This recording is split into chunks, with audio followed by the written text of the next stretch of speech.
I am the best habit builder in the world. Okay, no, I am absolutely kidding, but my name is Nico, brothers and sisters, and today is day I don't know what of uploading a video to YouTube every single day so I get better at speaking to the camera. And I believe I have gotten exceptionally better. Just go look at my videos about 2 months ago.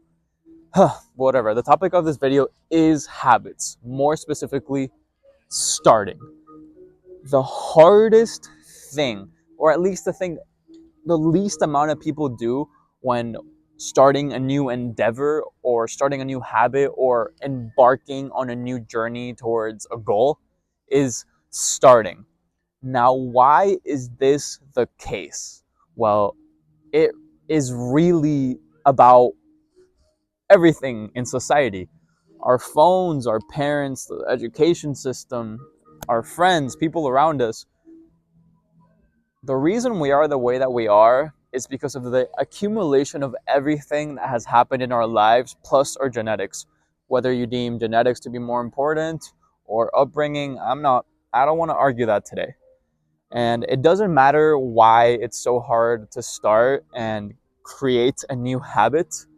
We're just going to focus on how to actually start and how to stay consistent. Because if you're anything like me, you've already tried to motivate yourself, and then you tried to just stay disciplined, and then honestly you were pretty motivated and disciplined for a little while, right? You went to the gym, you exercised, you ran, you did your homework, you started a business, whatever the heck you did. You started consuming less content, you started reading more books. I don't know what productivity is. I don't know what good productivity and a good day looks like for you, but it doesn't matter.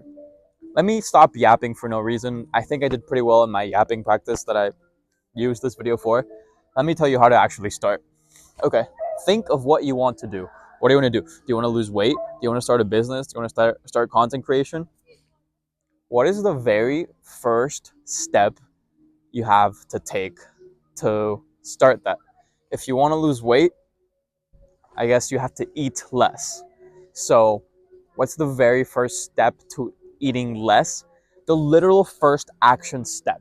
I guess the decisions and the journey of losing weight is eating less calories. So, it starts in the kitchen, it starts when you're about to consume food. But most people who are overweight, we know it's probably better for our health, and we'd probably be happier, or we have coped and said, I don't care, I just want to be fat. But we want to start. But the perceived effort it takes to go on a journey and lose weight, and all the resistance and kind of pain and things you're going to have to go through, are too much. So, what would I do? I'm going to tell you what I actually did and what's worked for me. The very next time you're eating something, hopefully, actually do this by yourself, because if you do what I'm about to tell you, it's going to be a little bit awkward in front of your family. Have however much food you want. Don't have more food, honestly. Just have what you usually have on a single lunch, breakfast, dinner, whatever. Have a plate. Take one like fork serving out or a spoonful, and do whatever the heck you want with it. Just don't consume it. Throw it away. Give it to the hungry children in Africa. Donate it. Give it to your dog, your cat, your pet dinosaur. You're just not going to eat it. And what does this do? This little thing is not going to make me lose weight. But guess what? You started your diet. You started your journey. That is the hardest thing you can do. From now on, your brain achieved a win. You started a win. It is proof for your self-identity that you are the type of person that can make that decision. This goes along with anything. Do you want to learn how to code? If you want to learn how to code, you probably have already looked at videos and the step-by-step journey on how to learn to code or whatever on YouTube. Obviously, consuming content is what probably made you want to start coding, but you're gonna actually have to start like learning. So I don't know. I know that for the people who want to start coding, there's a free Harvard coding course, and a lot of you have already like opened it. A lot of you haven't. So take a piece of study material and just, I don't know what you have to do. The first step is buying it. The first step is making an account on some website, or I don't know. Maybe you're brain rotting in bed all day and all you have to do right now is stand up, get out of bed, sit down, and hold on. I'm not going to tell you to start. I'm not going to tell you to start learning and feel all that pain and resistance from actually studying. Once you sit down, you can go back to bed and brain rot. I know, crazy for me to say, but this is what worked for me. I have been in ruts throughout my whole entire life. Okay, I'm kidding. Maybe for the past 5-6 years when I started consuming self-improvement content. And none of that BS I ever saw online worked for me. The only thing that ever worked for me was baby steps. Literally, when I was sitting at home brain rotting 24/7, I would brain rot 23 hours. Okay, I didn't keep track, but I did like make conscious choices. I'm gonna step out of bed and then come back down. Little by little, believe it or not, the momentum kicks in, and it's so much easier to take the next step because the perceived effort for doing the next step becomes way easier once you take that teeny tiny step. And from then on, it's a whole journey. From then on, you're not done. How do you actually stay consistent with that? Everyone online will tell you this tactic, this tactic, this tactic. And to be honest, all of the tactics these gurus say work. But the thing is, you may hear a piece of wisdom and think, oh my gosh, that is so deep and wise. That makes total sense. But once you actually have to apply it, you don't. Why does that happen? Probably the accumulation of everything that's happened in your life and my life and society. But we're not here to explain why that happens. It just does, right?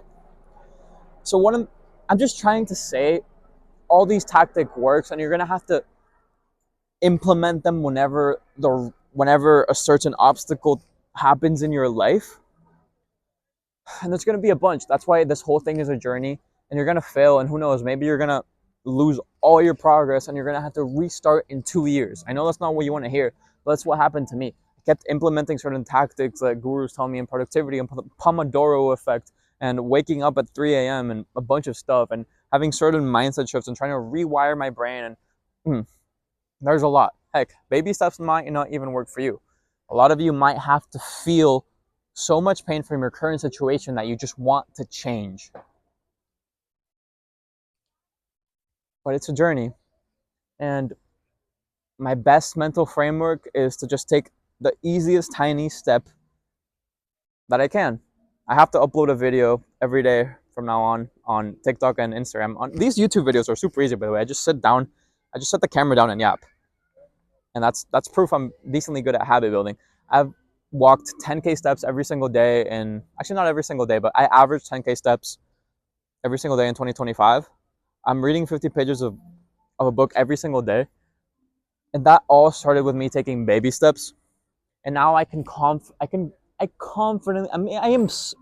I'm stuttering, so I'm obviously not insanely good at speaking, but I am so confident that I can start learning and implementing any new habit I could want. Okay, maybe I can't jump out of the sky or skydive. Yeah, I'm too scared for that. But I can start public speaking. I can start learning to code. I can learn marketing, sales. I am on my way to do that. If I continue like this and I keep learning, if I put in the right inputs for a long enough period of time, I will succeed. You just watch me. I don't know how many views this video has, but if you watch this video till the end, I love you so much. God bless you. This was fun.